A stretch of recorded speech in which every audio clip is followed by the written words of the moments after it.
Hey all, welcome to my channel Explorer Nandagopal.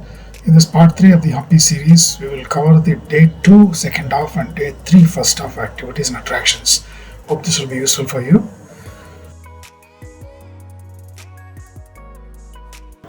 So let's get started. Day 2 second half we went to Virupaksha temple. Now this temple is dedicated to Lord Virupaksha, a form of Shiva. The temple was built by Lakshmi Dandesha, a Nayaka, under the rule of Devaraya II. The Gopuram on the eastern side is a star attraction. So one of the most striking features of Virupaksha temple is the usage of mathematical concepts to build and decorate it.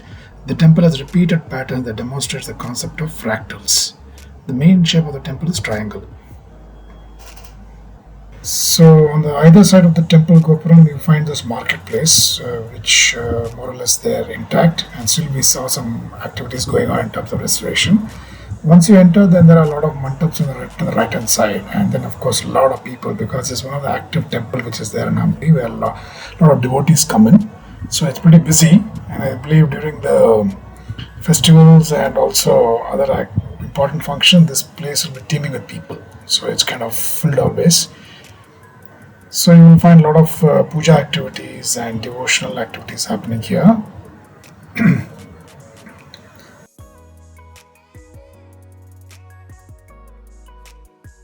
There's a Stambam also in the center.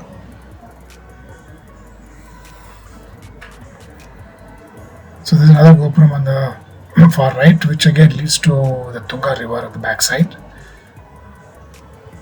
There's a Nandi in the front of the Lord Shiva.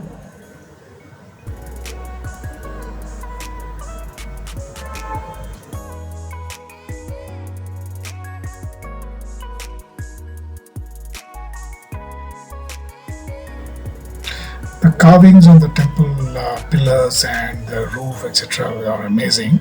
I think there is some work in progress by the ASI, because I could see some work which is going on. Hopefully, at the end of the restoration, everything will be beautiful and nice. This is a darshan of the main deity. Had a quick darshan.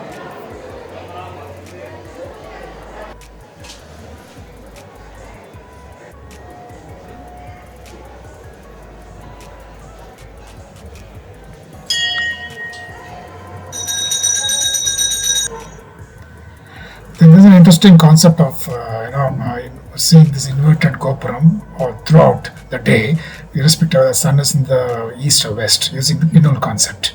It's a very nice attraction here. Should visit.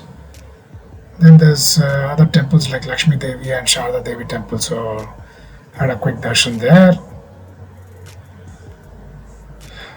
Then it's time to explore the remaining attractions in this locality. So we went to the Kadle Kalu Ganesha, Sasavi Kalu Ganesha, and other attractions.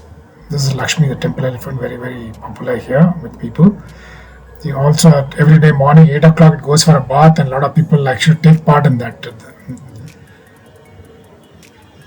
So I took some pics and fed some bananas and then moved on. So once you come out of the temple, outside the entrance to the right, you will find a small hillock. So climb that and then proceed towards the left path.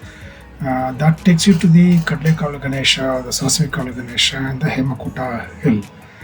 This hill is sprinkled generously with large number of temples, archways, and pavilions. The whole of the hill was fortified with tall white stone walls, the ruined remains of which can be still seen.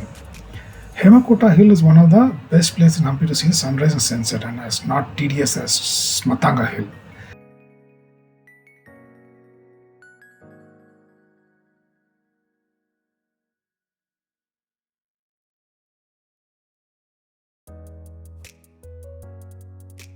Then once you reach further, you hit this Kadle Kalu Ganesha temple. It's a massive single structure and sculpted Ganesha idol. The tummy looks like Kadle Kalu or Bengal gram, that's why the name. So from here you can also reach that Hemakuta hill.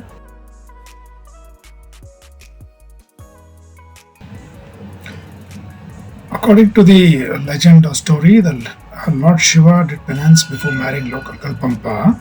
Shiva was impressed by dedication for him and consented to marry her. On this day it rained gold on this hill, hence this name Hemakuta. Now just walk further down and you can get to Sasve Kalu Ganesha. Sasve is basically mustard in English. So the belly, it looks like a mustard seed here, so that's why the name. This idol is also carved out of a single stone, but there's another beauty which is not seen in the front, but if you just go behind, unfortunately it was barricaded.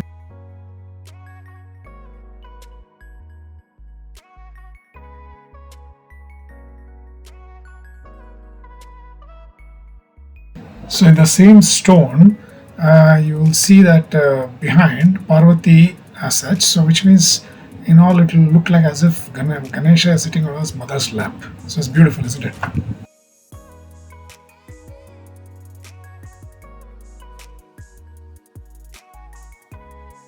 When we visited the royal enclosure, in that the first one is the Queen's Bath. Queen's Bath is believed to be considered by Achyutaraya for the women of royal family of Vijayanagara. Though named as Queen's Bath, it was all in probability used as a private bathing chamber of the king and his queens.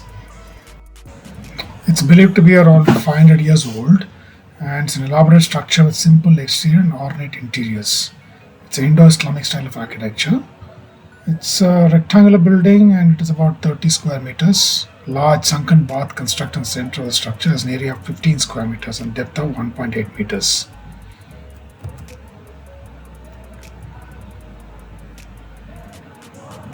So here if you can just walk around, take some pics, you'll get some nice picture shots here, especially those small windows which are there, very beautiful windows. And then there's a steps there where you can use that to get down. So current condition of this structure is not so good because it's maybe to be restored further. Otherwise it's all peeled off all over the place, but yeah, it looks still beautiful. In the sunken area down, you can see some holes. Those are basically placeholders, or place where the canopy was put. Canopies of wooden structure which were all burned down during the by the invaders. So it's a nice little old structure which you can visit. Then we entered the Zenana enclosure. Zenana enclosure was a fortified secluded area reserved for the royal ladies in the Vijayanagara Empire. So here you can see the two queens' palaces all burned down left and right. And then of course you have high fortified walls, for full protection. And of course there was a star attraction which was the Lotus Mahal or Kamala Mahal. So that's very well preserved and it's not ruined right now. Another look at the Queen's Palace basement, which has been destroyed fully. Then as we proceed further, we hit the Lotus Mahal or the Kamala Mahal. That's the one on the right hand side. It's a beautiful structure, still standing without too much of damage.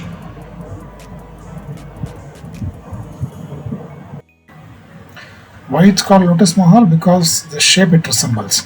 The balcony and the passage is covered with a dome that looks like an open lotus bud. The central dome is also carved as a lotus bud. This was a place where even the royal ladies at that time used to mingle around and enjoy recreational activities. It was also a meeting point for the kings and his ministers. As we move further inside, of course, there are 3 watchtowers you would have seen. Now, these were, I believe, guarded by the eunuchs those days, and only they used to leave the king inside. No one else can enter. Then as we move further down, we see this huge courtyard, and then you have the 11 elephant stables and 11 guard room or mahots rooms. So the domes are all of different shapes. 11 royal elephant stables here. So maybe there's a hierarchy, like the center must be the main elephant and then all the other side elephants. Something similar which happens in Dasara in Karnataka. Then of course there are the 11 mahots are the guards residents on the right hand side of the elephant stable. So that's this courtyard, and then from here again you can go to Ranganatha temple, other 2 temples. So it's a huge enclosure. Even the fortified walls have some nice carvings, as you can see there. And that's a watchtower which I talked about. So that's day 2, and then day 3 I decided to check out Anjanadri hill and go and visit my guru Lord Hanuman.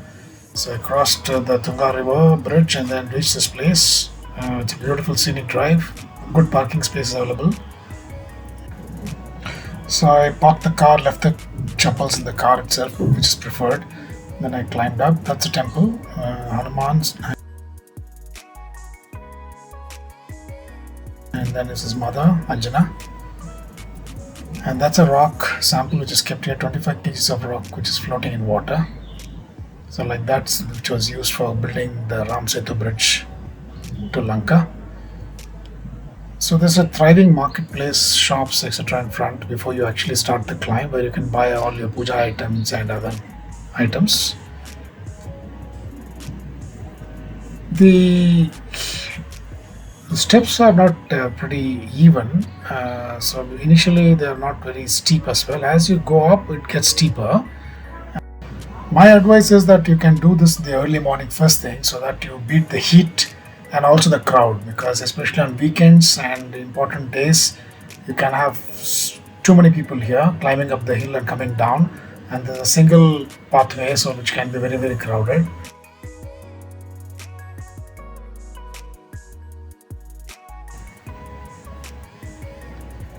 And I've seen people who are young and old climbing this, so it should not be an issue at all. And there are a lot of resting places on the way, so that's a good thing.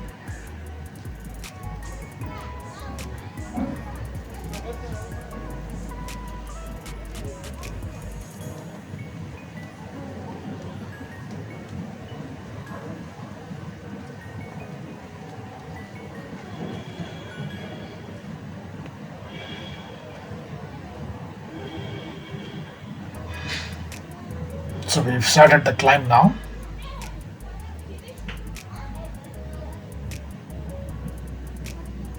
Nameplate confirming the birthplace of Hanuman.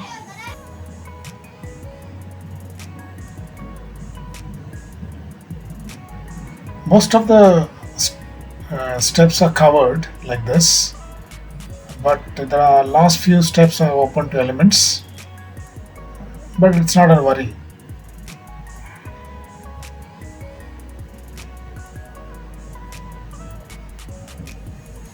While climbing, enjoy the nice scenic surroundings, both on the left and the right hand side. As I said, there are a lot of resting places like this where you can probably catch your breath before you again start your climb.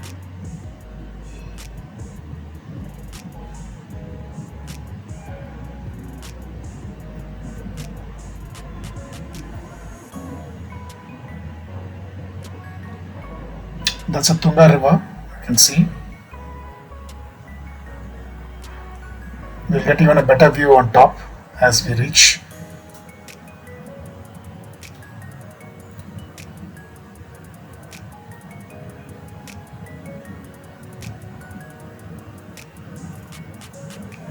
The rock where you can see the face. That's a face of the rock. Resembling Hanuman looking towards the other side. Beautiful, isn't it?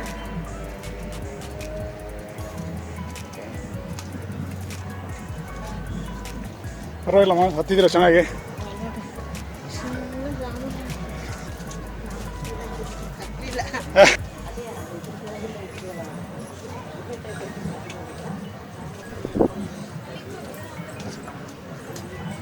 Rock formation.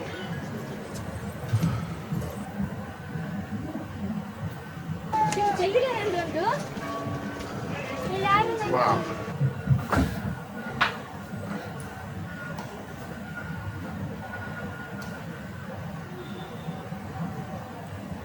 As I told you, the steps are narrow, so especially on a crowded day, it can be really packed.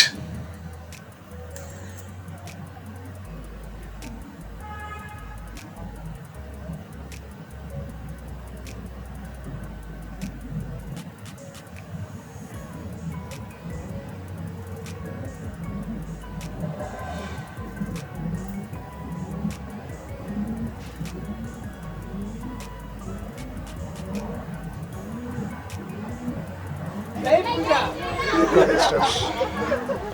That's a very steep step here. Last part. Jai Shri Ram. Jai Bajrangbali. Wow. Super. Hello. Everything is okay? Yeah.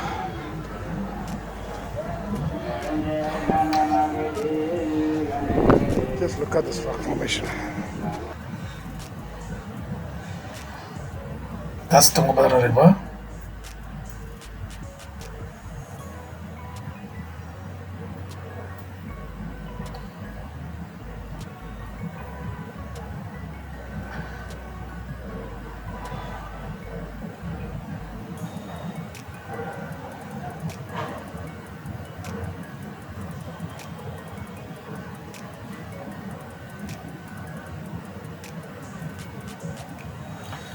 What's happening here?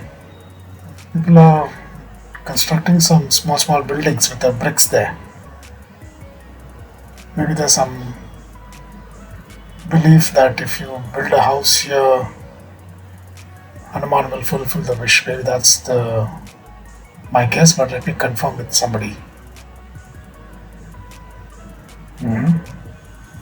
Oh, even our doggy is also trying to build a small house and request Hanuman to give him one. Just look at the view here. It was very cold and also it was raining in the morning. But probably if the sun is out, you'll have a beautiful view. But otherwise, also it's still beautiful. You can see the Vithala temple complex, the Virupaksha temple, all from top. Very beautiful.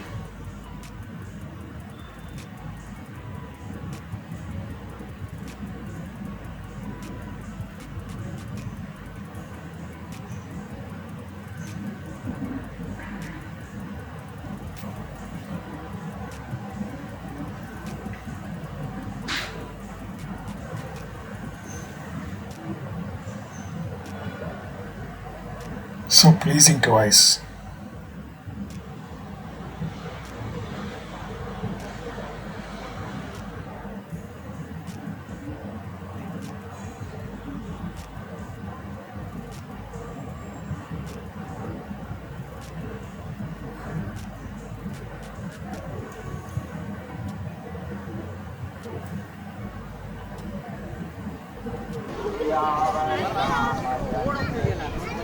I believe this bricks is basically if you build a house, you'll get a house. That's a belief, so that's what they are doing here.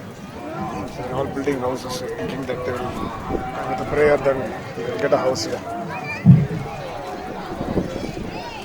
ಏನು ಮಾಡ್ತಾ ಇದ್ದೀರಾ? ಹಾಂ ಏನು ಮಾಡ್ತಾ ಇದ್ದೀರಾ ಇದು? Sir ಇದು building ಕಟ್ಟಕ್ಕೆ ಬಿಲ್ಡಿಂಗ್ ಇರೋರು ಕಟ್ಟೋದ್ರೆ ಆಗುತ್ತೆ ಅಂತ ಹೌದಾ ಎರ್ಕೆನಾ? ಗೊತ್ತಿಲ್ಲ ನನಗೆ ಹಾಂ ಯಾರು ಬಂದು ನಾವು ಮಾಡ್ತೀವಿ ಹೌದಾ?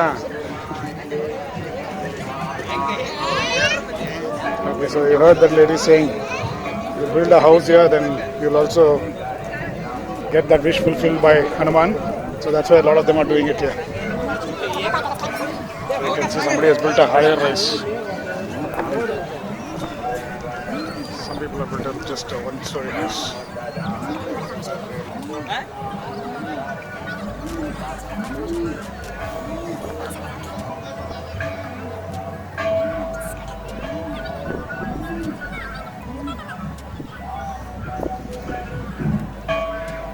Then I just went inside, had a quick darshan and came back.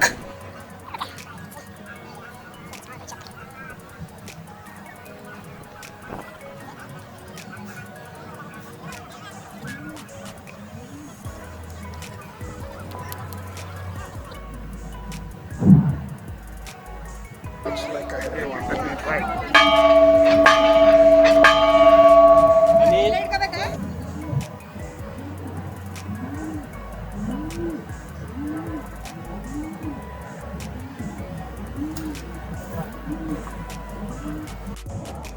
So once you climb this few steps, then you're right on top of this hillock, and its view is just beautiful all round. So many varied landscapes. You can see mountains, green fields, then the river flowing, Tunga river flowing on one side, and then it's just you can just stand and appreciate. Then let's cross the small Setu or Ram Setu bridge.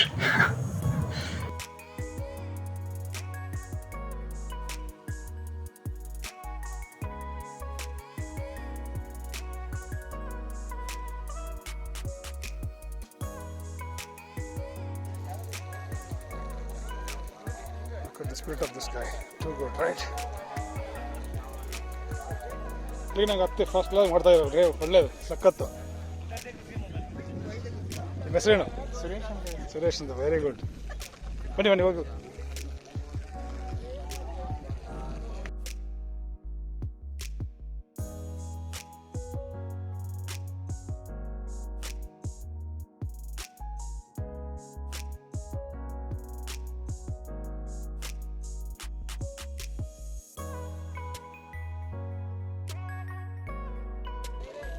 Please be careful your steps.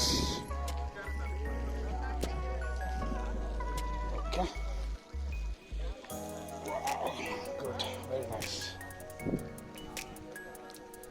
Just too good a view. This viewpoint.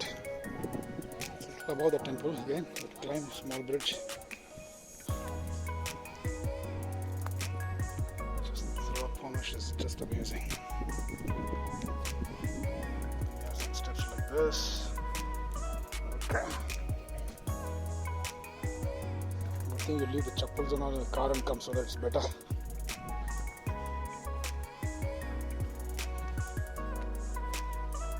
Okay, what is this here now?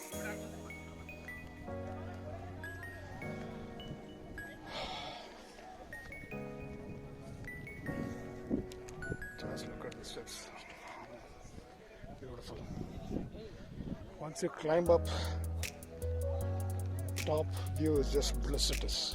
You'll forget all the pain. After Hanumanji's darshan, it's all gone. Everything is gone completely relaxed. And so beautiful it is on top. Wow.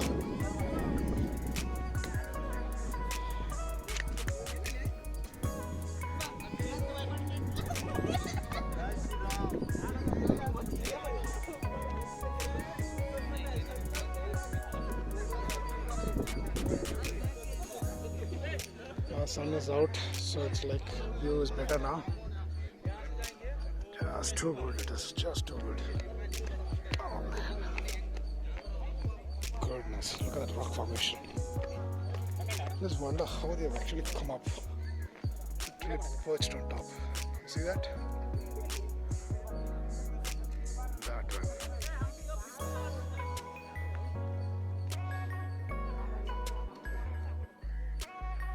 Just too good a view.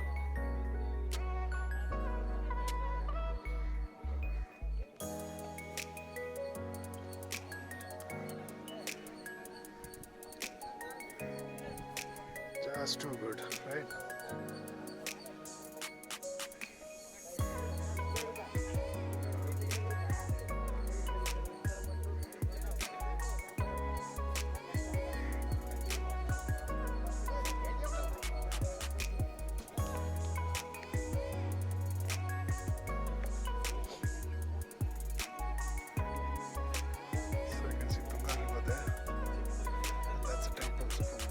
Come on a viewpoint. There's nothing but rock formation where you can just keep going. There are small bridges connecting each of the rocks, and you can go further also if you want to. A little more adventurous, you can actually go down. I believe there's an alternate path also, an older path which is now not used but can be tried by some adventurous people.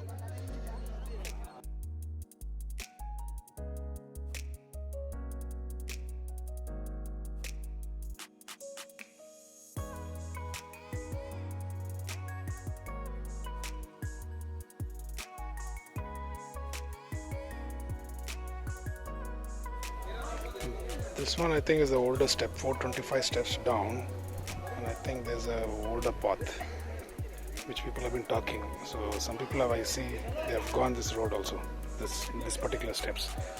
So this is the older path I think, but it's shorter, 525, and I've seen people actually taking this path going down, but not so used, but I believe it's there. So climbing down, we saw too many people up and down, as I said.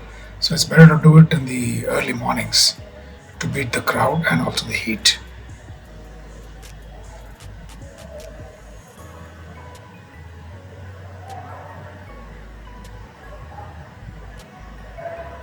You can see how it is, right? It's a narrow path and two-way. So finally we are down. A completed the successful darshan of Lord Hanuman and Mother Anjana.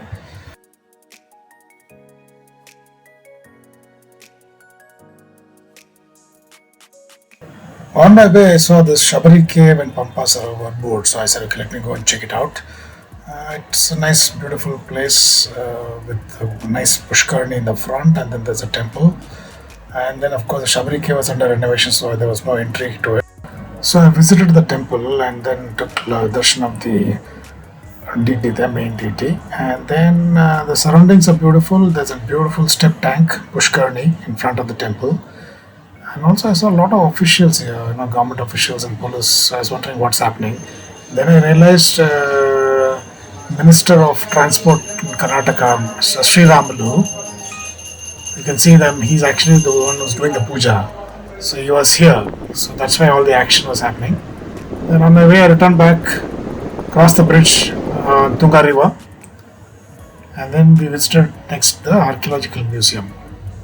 And the museum is a must visit for everyone. There's a cloakroom as well, and it's a big complex, and you have a lot of exhibits and sculptures which are kept outside, damaged or in full intact, outside as well as inside. So you can just walk around, look at the beauty of all this stone sculptures.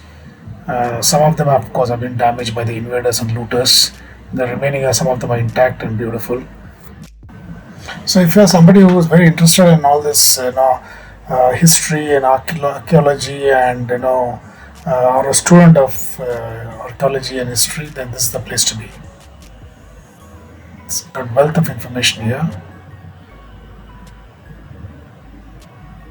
And in fact, I saw a lot of students taking down notes, etc. So I think it was worth a visit for us, especially because some of them were so beautiful and rare exhibits, priceless ones.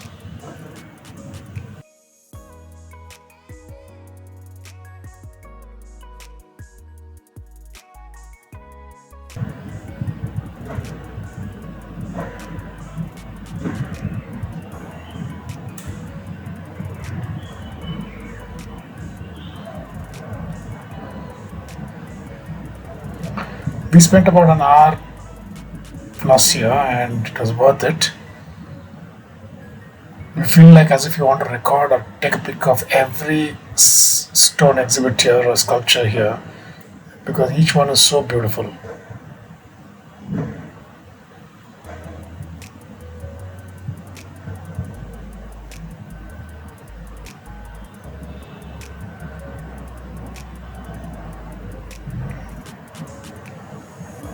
That's the entrance to the museum.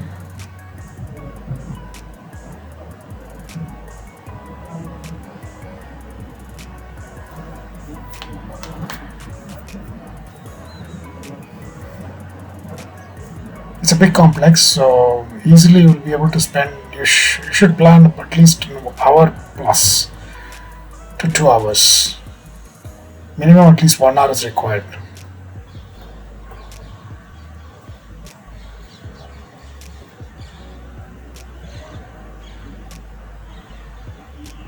So beautiful.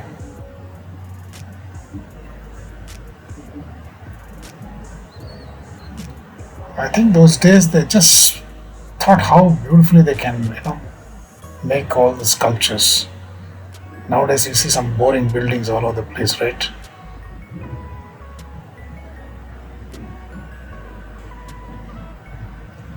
And with such primitive technology, they can do such wonders. Imagine what would have done if they had got technology like what is available right now.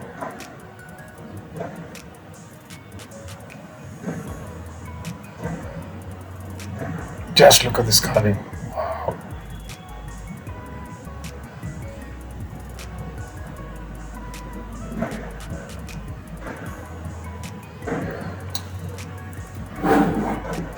Look at it, oh beauty. So beautiful.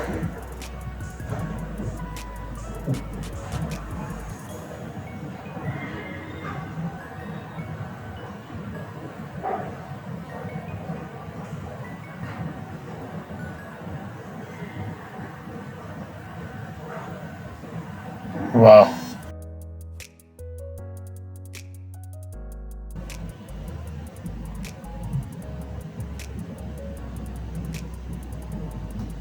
Brilliant, right? Just brilliant.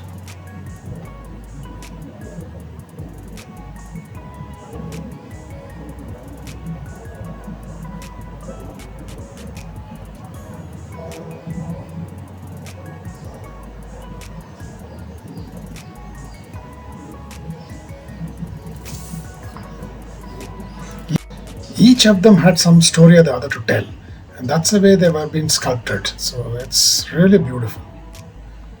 So you can see that entire complex is full of exhibits here, so you can spend really a lot of time walking around and then appreciating all of this. Once you enter, you'll be greeted with this Krishna Devaraya and his two queens statue. And then also there is a family tree displayed in both Kannada and English, so you can just spend some time understand the entire kingdom's family history. On the left is Kannada, on the right is in English. And then you also have some exhibits which shows the entire bird's eye view of the entire Hampi in terms of the ruins and then the important landmarks. So that's something which is there in the courtyard. I want to enter the museum.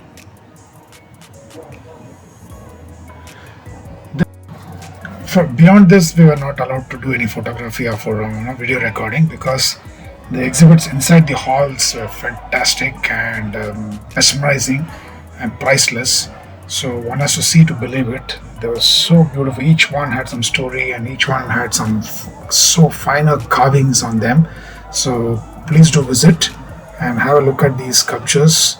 Some of them, of course, damaged. Some of them are intact, and it's just worth it. So museum is a great place to stop by. Next, visit underground Shiva temple. Surroundings, etc. are so beautiful. The temple as such, the structure is still beautiful. It's just that once you go inside, because it's underground, obviously it's below the ground level, there's a lot of water stagnating there, but I don't think there's any maintenance which has happened here, and I wish they can take this seriously and develop this into a beautiful temple. It can be, for example, on the left and the right hand side, if you have lotus ponds, can you imagine what a beauty it will be? I wish they can do it. I hope something is already planned as such. If it is, this can be one of the beautiful temple in Hampi. In fact, I saw some bats flying inside that main complex. So that's something which is unfortunate. I hope it can be rectified very soon. Then we stop next at Lakshmi Narasimha temple and the Badavi Linga temple. These are great attractions in Hampi. This Lakshmi Narasimha statue is a very imposing one, really imposing one, sitting on Seshnag. And it's amazing. There was a Lakshmi statue on the lap which has been damaged.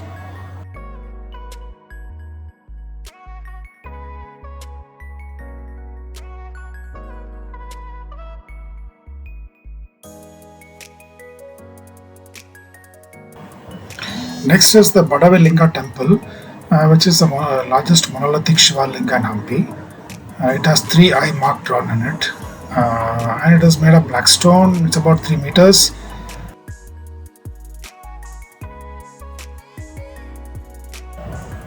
Badavi in Kannada is actually poor, so it's basically the temple was commissioned by a poverty-stricken peasant woman, so that's why it's called as Badavi Linga. And still puja happens, and there's a priest who comes and does puja every day. So it's a very beautiful site. So that was part 3 of Hampi series. I hope you liked it. If you liked it, give a thumbs up, subscribe if you haven't subscribed till now, and share with your families and friends. Thank you so much, and look forward to my last part, which is part 4 of Hampi series. Thank you.